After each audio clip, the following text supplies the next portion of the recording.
Image encyclopedia.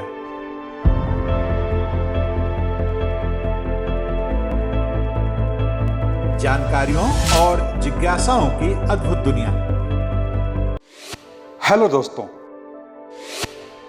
अपने इस channel के हर वीडियो में हम आपको किसी एक विषय की विश्वसनीय तथ्यों के सहित पूर्ण जानकारी देंगे। ऐसी जानकारी जिसकी तलाश में स्कूल कॉलेज के छात्रों से लेकर सभी तरह के प्रतियोगी छात्र रहते हैं। हमारी ये वीडियो उन लोगों के लिए भी बहुत उपयोगी साबित होंगे जो जनरल नॉलेज में रुचि रखते हैं और कौन बनेगा करोड़पति जैसे कार्यक्रमों में हिस्सा लेकर सफल होना चाहते हैं। तो दोस्तों, आइए आज का वीडियो शुरू करते हैं। लेकिन उससे पहले आपसे एक अनुरोध कि अगर अब तक आपने हमारे इस चैनल को सब्सक्राइब नहीं किया है तो कृपया कर लें और हाँ, बेल आइकन का बटन दबाना ना भूलें, जिससे हर नया वीडियो सबसे पहले आपको मिले। दीदी ने अपने डर को बनाया मास्टर स्ट्रोक।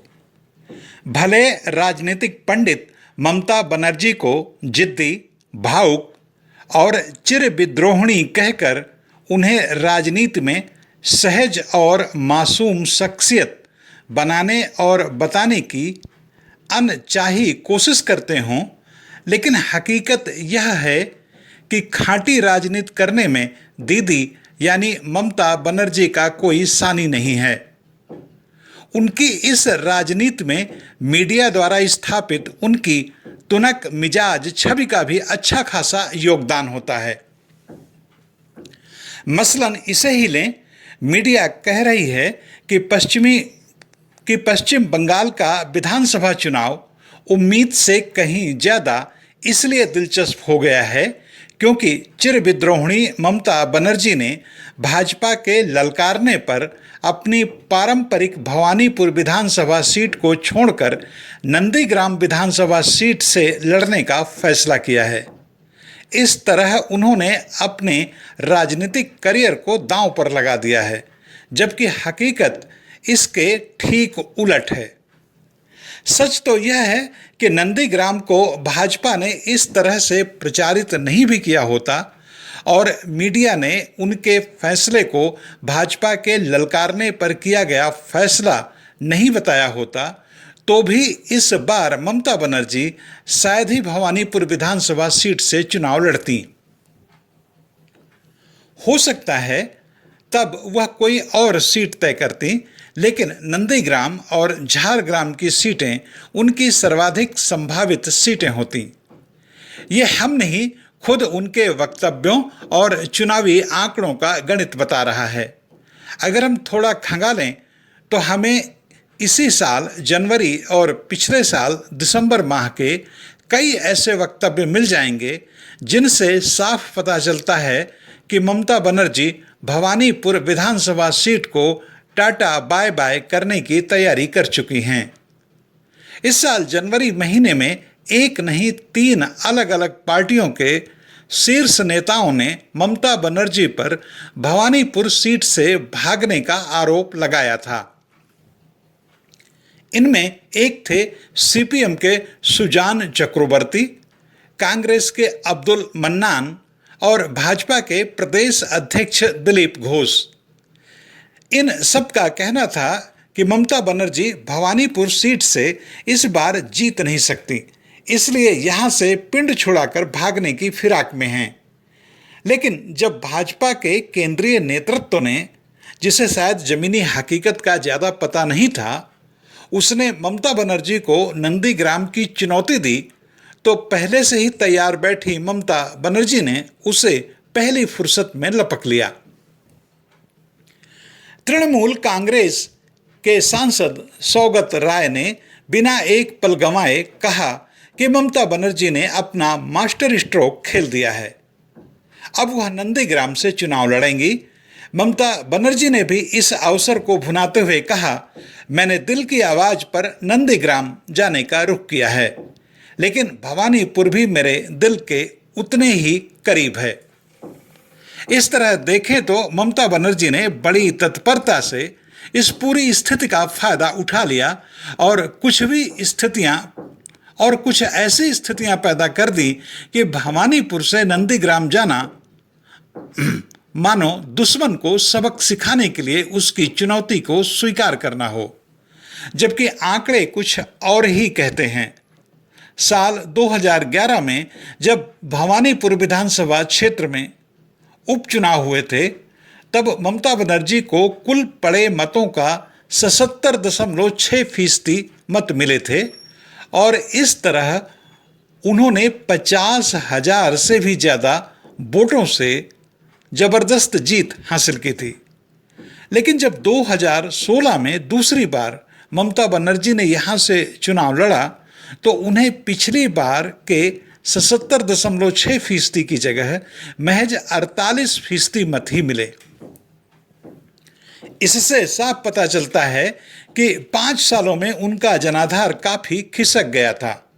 इस आशंका की रही सही कसर 2019 के लोकसभा चुनाव ने पूरी कर दी, जब भवानीपुर और उससे सटी रासबिहारी विधानसभा सीट में तृणमूल कांग्रेस के उम्मीदवार को अपने प्रतिद्वंदी के मुकाबले सिर्फ 3,000 और 5,000 वोट ही मिले। दोनों ही जगहों से तृणमूल कांग्रेस का उम्मीदवार बुरी तरह से हार गया। इससे साफ पता चलता है कि न सिर्फ भवानीपुर बल्कि बगल की सीट में भी तृणमूल कांग्रेस की हालत खस्ता थी। इसकी वजह भी है, भवानीपुर विधानसभा सीट में करीब 68% गैर बंगाली मतदाता हो गए हैं और इनमें भी बड़ी तादाद गुजरातियों की है। ममता बनर्जी क्योंकि अक्सर अपने प्रचार अभियान में यह कहती रहती हैं कि बंगाल में वे बाहरियों को शासन नहीं करने देंगी, गुजरात को लेकर तो वो खास तौर पर कहती हैं कि बंगाल में गुजरात के लोग शासन नहीं करेंगे। उनके इन वक्तव्यों का ही असर था कि 2019 के लोकसभा चुनाव में भाजपा को पूरे बंगाल में 129 सीटों पर बढ़त हासिल हुई। उसने कुल पड़े मतों का 41% हिस्सा हासिल किया, जो कि तृणमूल कांग्रेस से महज 2% कम था। भाजपा ने लोकसभा चुनाव में जिन विधानसभा सीटों पर जबरदस्त बढ़त हासिल की, उनमें बड़ा फैक्टर गैर बंगाली ही थे। ऐसे में ममता बनर्जी का भवानीपुर से चुनाव लड़ना कहीं ज़्यादा हिम्मत और जोखिम की बात होती, न कि वहाँ से नंदीग्राम जाना। नंदीग्राम में हालांकि स्थितियां इसलिए थोड़े मुकाबले की हैं क्योंकि नंदीग्राम विधानसभा क्षेत्र जिस तामलुक लोकसभा क्षेत्र के अंदर आता है, वहां पिछले 3 दशकों से भी ज्यादा समय से अधिकारी परिवार का राजनीतिक वर्चस्व रहा है। जिन शुभेंदु अधिकारी को ममता बनर्जी नंदीग्राम से टक्कर देंगी, उनके पिता शिशिर अधिकारी यहाँ से सांसद रहे हैं और हमेशा से एक कद्दावर नेता के रूप में उनकी पहचान रही है। वो इस समय टीएमसी के नेता हैं। शुभेंदु अधिकारी के भाई देवेंदु अधिकारी यहाँ से मौजूदा सांसद हैं और उनका भी पूरे इलाके में अच्छा खासा दबदबा है। शुभेंदु अधिकारी के एक और भाई भी राजनीति में हैं, लेकिन अब वे उनके साथ यानी भाजपा में आ गए हैं, जबकि शुभेंदु के पिता शिशिर अधिकारी और इलाके के सांसद देवेंदु अधिकारी अभी भी टीएमसी के ही नेता हैं। हालांकि इन दोनों का मानना है कि ममता बनर्जी को नंदीग्राम में शुभेंदु से पंगा नहीं लेना चाहिए था क्योंकि वे यहाँ से जीतेंगे। लेकिन न सिर्फ ममता बनर्जी इस बात को नहीं मानती, बल्कि न मानने के कारण भी हैं। नंदीग्राम में 2,10,000 के आसपास मतदाता हैं, जिनमें 73 से 75,000 मुस्लिम मतदाता हैं, जिनका टीएमसी के साथ हर हालत में जाना तय है। जिस तरह से ममता बनर्जी ने शासन कम वेलफेयर स्कीमें ज़्यादा चलाई हैं, उसके चलते न सिर्फ इस इलाके के मुस्लिम मतदाताओं का उनके साथ आना तय है, बल्कि जिन परिवारों के लोग 2007 के भूमि अधिग्रहण आंदोलन में मारे गए थे, उन तमाम लोगों का भी और इलाके के इलाके के दलित, पिछड़े व आदिवासी लोगों का भी ममता से हाल के सालों में कल्याणकारी योजनाओं के चलते जुड़ाव बढ़ा है। हालांकि तथ्य तो सिर्फ तकनीकी रूप से ही उनके साथ हैं, क्योंकि 2019 के लोकसभा चुनाव में जहां टीएमसी के उम्मीदवार को 7,96,779 मत मिले थे, वहीं भाजपा को 7,30,482 मत मिले थे, जो इस बात का इशारा है कि लोकसभा चुनाव में कितनी कांटे की टक्कर थी। विधानसभा चुनाव में जरूर भाजपा कहीं आसपास भी नहीं थी और तब टीएमसी में रहे शुवेंदु अधिकारी ने यह सीट 50,000 से भी ज़्यादा मार्जिन से जीती थी। लेकिन अब स्थितियां बदली हुई हैं, इसलिए मतदाता पहले की तरह मतदान नहीं करेगा, यानी मुकाबला कड़ा होगा, जिसके किसी भी तरफ जाने की संभावना रहेगी। बावजूद इसके यह नहीं कहा जा सकता कि ममता बनर्जी ने अपने गुस्से और तुनक मिजाजी के चलते अपने आप को जोखिम में डाल लिया है। हकीकत तो यह है कि राजनीतिक समीकरणों के लिहाज से भवानीपुर से उनका जाना मास्टर स्ट्रोक है। दोस्तों, आपको यह वीडियो कैसा लगा हमें कमेंट करके जरूर बताएं और यह भी बताएं कि आपको किस तरह का वीडियो देखना पसंद है। हम आपकी पसंद के मुताबिक भी वीडियो बनाएंगे।